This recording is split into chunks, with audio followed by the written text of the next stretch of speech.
nakatutok pa rin kayo sa You're the Boss! Kanina nga ay nakapili na nga kayo ng susunod na utos para kay Ate B at yun ay tagumpay-pay. Ang tanong, paano ba laruin yan? Ate B, let's all watch it. Katropais, you're the boss! At si boss, basta mainit, to the rescue ang kanyang pamaypay. Kaya para sa utos si boss, gamit ang isang disposable plate, kailangang paypayan ng trabahador ang bawat cup para mapunta ito sa finish line. Tansyahin ang pagpaypay dahil kapag natumba ang cup, kailangan bumalik sa umpisa. Husayan dahil meron ng 60 seconds para sa utos na ito. Good luck para good job! At yan ang ang utos ng mga boss natin para sa job order na ito. Ate B, ito ay category na tagumpay-pay. In 60 seconds gamit ang isang disposable plate. Paypayan pa isa-isa ang cup para mapunta sa 3 cups sa finish line. Kapag natumba ang cup, kailangan bumalik sa umpisa. At huwag kang, may gano'n talaga. At saka kailangan huwag kang lumampas sa linya. Ako hindi lalampas. Yes, Ate B. At dito lang, ganun. Yes, tama ba no? It's correct? Okay. Tapos isa-isa ba kailangan? Or pwede medyo gumaganon sa lahat? Yes. Pwede bang isang baso lang Pwede sabay-sabay ng kape. Okay. Ikaw pala, Ate B, basta kailangan mo itong gawin in 60 seconds. Bawal lang matumba dahil kung matutumba ito, babalik ka sa umpisa. Doon sa ating job order number 1. Charik lang, hindi oy. Dito lang. Ate B, meron ka lamang 60 seconds at kung ready ka na, work, no! Ate B, go, Ate B. Go, go. Ate B, go. Pwede lumagpas. Ate B, pwede ka palang lumagpas. Sorry. Ito na nga talaga nagkakaroon. 43 seconds. Go, Ate B. Pwede yan. Dalian. 36 seconds. Okay siya kasi nakalagpas siya bago tumba. Isang cup na lamang po. Ate B! 25 seconds. Ate B! Ate B! 19 seconds. Ate B, bilis na mo na kailangan maluto na ang tilapia. Ate B. Ay! Sige pa! Oh! In just 52 seconds, nagawa ni Ate B ang pagluto ng tilapia. Hindi, hoy.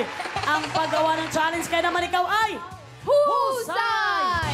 Samahan mo kami dito. Kung baga para ikaw ay nag-ihaw. I'm very sorry mga boss katropay. Sinabi ko na kanina na bawal lumagpas pero pwede pala sabi ng ating mga DTI representative. At eto nga, grabe ang galing mo, Ate B, ha? Talagang nagawa mo siya in just 52 seconds. Napagod ka ba? Hingal, fairness. Nakakahingal na lahat ng Kaya paypay na ako dito. Tsaka ma'am, she correct me if I'm wrong Yung sunod-sunod na panalo ni Miss Bianca, ngayon pala ata na babae. Yung dalawa nating nakasweep lalaki, di ba? Girl power talaga ang nire-represent ni Miss Bianca. I will not correct you because you are right. Alam mo, talagang totoo yung sinasabi mo. Iba talagang girl power, no? Ate B, idol ka talaga namin at ikaw ay good job. Makakakubra ka sa kaba ng boss natin ng 2,000 pesos. Oh, JD's baby girls, kukubra na siya. Kukubra na yan! Kukubra na yan! Kukubra na yan! Maraming salamat, baby girls. Oh, JD's. Nakakubra na siya! Nakakubra na siya! Ayan na nga, Ate B. Confirmed. Kaliwa. Confirm nga, nakakubra ka na nga. Pero ang tanong natin, Jenica, masaya pa ba ang mga boss mo dyan? Nag-aalala na nga ako ng kaunti para sa ating mga boss pero hindi bale dahil Monday to Friday naman po ang You're the Boss. Nakakubra na nga kaya ang natitira sa ating boss ay 5,000 at ang trabahador po natin ay may total ipon na 5,000 pesos. Ate B, Ate B, Ate B! Ayoko na lang magsalita because I want your success. Pero Ate B, hanga kami sa'yo dahil sa mga advocacies mo at sa paggamit ng iyong boses sa tamang paraan sa social media. At marami talagang very proud sa ginagawa mo. Gaano ka-importante sa'yo na maging mabuting impluensya sa ating mga kabataan at sa ating mga mamshi? Ako, para sa akin, hindi ko kasi tinitingnan na parang may ginagawa ako dahil gusto ko maging good influence sa iba. Parang ang nangyari lang is, isa siya sa mga bagay na sobrang gusto ko gawin dahil gusto kong gamitin yung kung ano merong binigay sa akin para makatulong sa iba or ma-share yung kwento ng ibang tao. At kung may ma-influensyahan doon in a good way, bonus na lang yon. Hindi siya parang, kailangan ko ito gawin para maging good influence ako. Bagay lang talaga siya na importante sa akin. Yun. At yan ang swerte namin sa'yo, Ate B, na meron kaming Ate Bianca Gonzalez Insal na ganyan. Totoo yan. Kahit sa mga kaibigan niya, is very generous siya. Kagaya sa pag-host ng PBB, talagang grabe si Ate B makasupport sa amin. So, at 90%. si Robby to. Kaya naman, Ate B, we love you so much. Pero ito, may impluensyahan mo kaya ang ating mga boss katropes na padaliin ang iyong susunod na job order. Kaya naman mag-work na tayo ulit para sa pasahod worth 5,000 pesos! Yes! 5,000. Ito na ang ating job order number 6.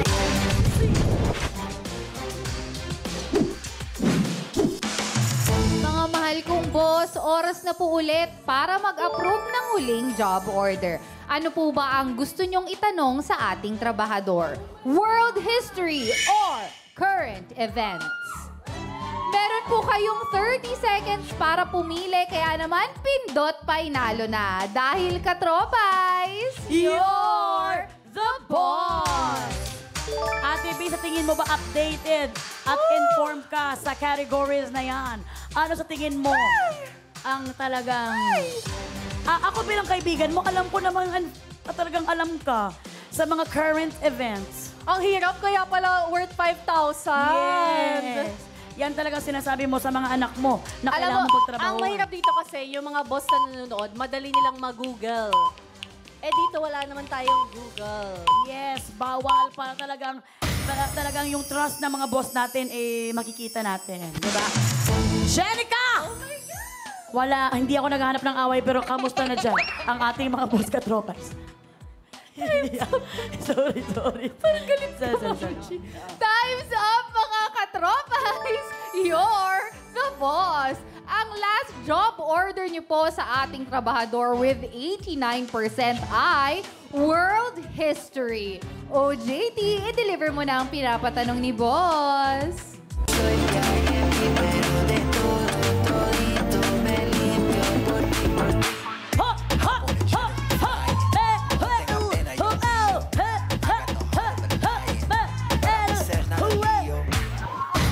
Maraming salamat, BB Girl Gigi.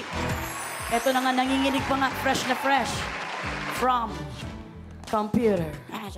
Ito na nga, Ate B, para sa job order number 6 na may pasodong 5,000 pesos. Huwag kang magreklamo na mahirap kasi baka naman alam mo to, Ate B. Think positive and don't be negative. Ito na, Ate B.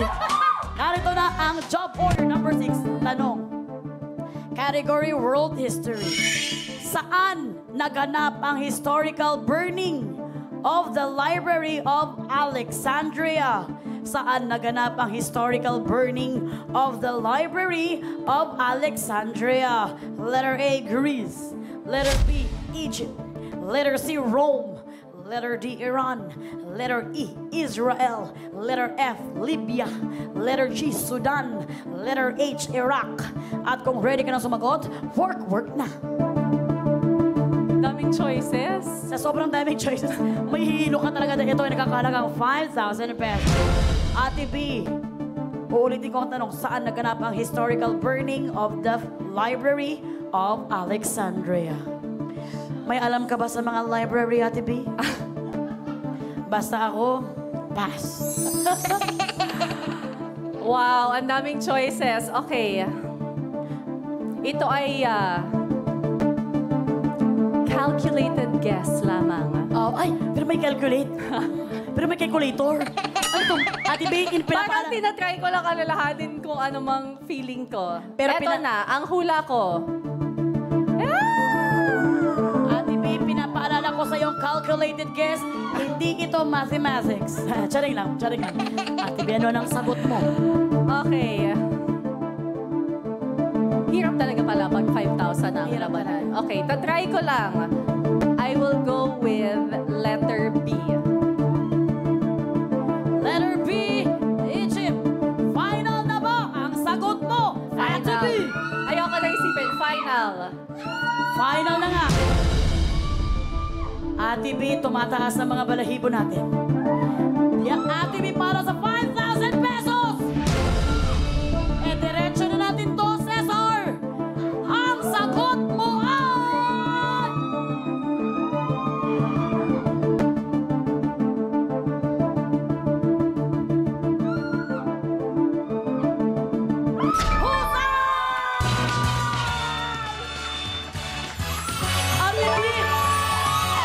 Ate B, wait lang, bago natin siya bigyan ng pasahod. Bakit yun ang calculated guess mo? Bakit yun? Ako wala akong kalaman sa tanong, ha? Di ko kalaman naman yung mga nang pinag-uusapan ng burning. Ano, nasunog? Pero ikaw, bakit yun ang calculated guess mo? Doon sa mga choices, ang pinagpilian ko lang Egypt tsaka Israel. Pero parang mas yung puso ko lang, wow. Yung puso ko lang mas napunta sa Egypt kaysa sa mga naganap sa Israel. Ay, buti na lang. Thank Ang you, galing mo, Lord. Ate B! I'm so proud of you. Alam mo, magaling talaga yan siya. Talagang very humble lang. Kaya naman ikaw ay husay. Good job ka! At makakubra ka sa kaba ng boss natin ng 5,000 pesos. Oh, Chadis, baby girls, kukubra na siya. Kukubra na yan! Kukubra na yan! Kukubra na yan! Maraming salamat, baby girls. Oh, Chadis! Nakakubra na siya! Nakakubra na siya! O, diba? Ang saya-saya ni Ate B. Ito, sasabihin ko lang, ang factoid is ang live... Nga, kwento mo nga, ano nangyari? Ang Library of Alexandria, ang largest library in the ancient world, containing works by the greatest thinkers and writers. And Such as... pwedeng next na tayo nagka-border, Ate B? Grabe talaga itong mga kaibigan ko. Ito na mapapahamak nila ako dito sa You're the Boss. Ate B, congratulations! First ever na babae ang nakasweep. Ang boys na nakasweep ay si Sir Epi Quizon at saka si KD Estrada. At ngayon si Ate B, alam mo, hindi ako magtataka dahil talagang matalino talaga itong kaibigan ito. Pero Jenica, kamusta na mga kaibigan mong boss dyan? Ayun na nga. Masakit para sa akin basahin ito mga katropais dahil ang natitira kay boss ay wala na. Ang trabahador naman po natin ay may total ipon na 10,000 pesos. Congratulations, Ate B! You deserve it! Pero bago ang lahat, Ate Bianca Gonzalez Intal, ikaw ay tinatawag ni Big Brother. Sorry lang. Samahan mo muna ako dito, Jenica. Dahil hindi pa tapos ang trabaho mo, Ate B. Dahil may malaking offer na pa-bonus ang mga boss natin sa pamamagitan ng isang bonus job order!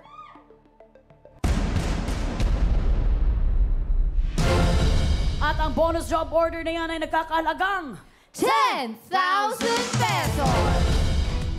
Ate B, alam kong kinakabahan ka na. Iuuwi mo na ba ang sinahod mong 10,000 pesos or gusto mong magka-bonus? Sagot na ako. Bago ka sumagot, Ate B, kapag tumuloy ka at nagawa mo ang bonus job order, sa iyo ang 10,000 pesos. At ang naipon mo, ang nasweep mo na 10,000 pesos. Pero, kung ikaw ay sablay, mapupunta sa mga boss natin ang 10,000 pesos. at ito ay paghahatian nila at mawawala sa iyo ang naipon mong 10,000 pesos. Yes, pero Miss Bianca, kung gusto niyo pong makasigurado, pwede niyo naman pong piliing umuwi na at sa'yo na ang nakobra mong 10,000 pesos. Madadagdagan naman po ang bonus natin bukas ng 5,000 pesos. In short, wala kang maiuwi, Ate B, pero wag kang malungkot dahil pwede mong iuwi itong outfit ko ngayon. Ate B, kailangan mo nang gumawa ng isang matinding career choice. Ang tanong, Uwi na or overtime pa?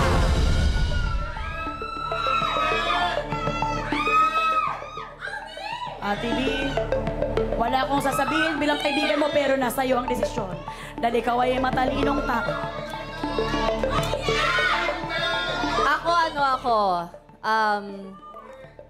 Para sa akin, napaka-swerte ko na sa naikubra kong 10,000.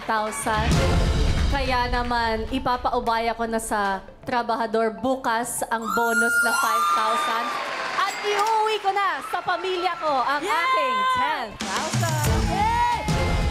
Final na ang career choice mo, Ate B! Final na happy choice. Happy choice siya. Super. Yes! Ate B, happy choice din. Sobrang happy din kami sa pinili mo dahil alam namin na talagang nothing to lose ka talaga. And syempre, dahil pinili mong talagang umuwi na, iuwi mo na ang nakubra mong pasahod na 10,000 pesos. At bukas ang ating bonus pot money ay madadagdagan ng 5,000 pesos for a total of 15,000 pesos. Mga boss kong mahal, huwag po kayo mag-alala. Babawi po tayo bukas. Sasamahan natin ng dasal. Yes, mga boss. Huwag kayong malungkot pero tanungin natin si Ate B. Ate B, kamusta naman ang experience ko dito sa You're the Boss? Uy, super saya! Thank you sa pag-imbita. Siyempre, napakalaking bonus na may naikubra ako. Pero more than anything, masaya yung games nyo. Masaya kayong makausap. Melay, Jenica, mga BB girls. Tapos yung live studio audience na parang 1,000 tao. Pero my God! Ibang klase talaga. At masaya ako kasi kanina nagpaalam lang ako sa asawa ko, uy, giguest lang ako sa show ni Melay. Hindi niya alam. Uuwi ako na may dalang 10,000 pesos. Wow! Ate B, we are very honored na, makasama ka namin dito, Ate B. Kasi first is sa Painalo, and second dito sa You're the Boss. Ramdam na ramdam namin ang support at pagmamahal mo dito sa Pai Channel. We love you, Ate B. Thank you, Pai Channel. At saka alam mo, parang dito ako may swerte kasi dati pag sumasali ako sa mga game show na ABS, hindi naman talaga ako nananalo. Ito ang first big win ko ever! Sa mga game show. Ate B, we're very happy at syempre, Ako, wala na lang ako iba talagang masabi kundi nakakatuwang makakita ng babae na yung Grease Under Pressure. Kaya walay tayo niyan. nervyosa. Yung ano na Nervyosa siya, kami. yung sobrang na siya, kinakabahan na siya, hindi niya alam gagawin niya, pero girl pa din. Voice pa din yan kasi talaga si Totoo, Ate B. nakakatuwa makita. Yes. Salamat po ng marami sa pag-guest. Thank you. Ayan! Maraming salamat, Ate B. We love you so much. Ang galing ba ng pagka-hard work mo at good job ka? May gusto ka bang pasalamatan or batin or promote? Ay, syempre gusto ko magpasalamat muli sa inyo, Pai Channel. Thank you, Melay. Thank you, Jenica. Thank you, BB Girls. Thank you, Team Direct Gemster. Maraming salamat. Gusto ko lang mag-thank you, syempre, sa lahat ng tumutok sa buong 5th season ng The Voice Kids. Kasama na dyan yung naging concert namin noong weekend. Maraming salamat. At Melay, dun sa tanong mo kanina, if ever magbubukas ulit kami ng auditions para sa PBB, let's see, hindi namin alam kung kailan, pero sana mag-audition. Ay! Abang-abang tayo dyan! Mga boss ka-tropais. Maraming salamat once again, Ate B. Bianca Gonzalez in town. Thank you! Susunod naman ang announcement ng mga panalo kanina sa 6 p.m. matching game. Salamat sa lahat ng sumali at nakipindot. Panalo dito sa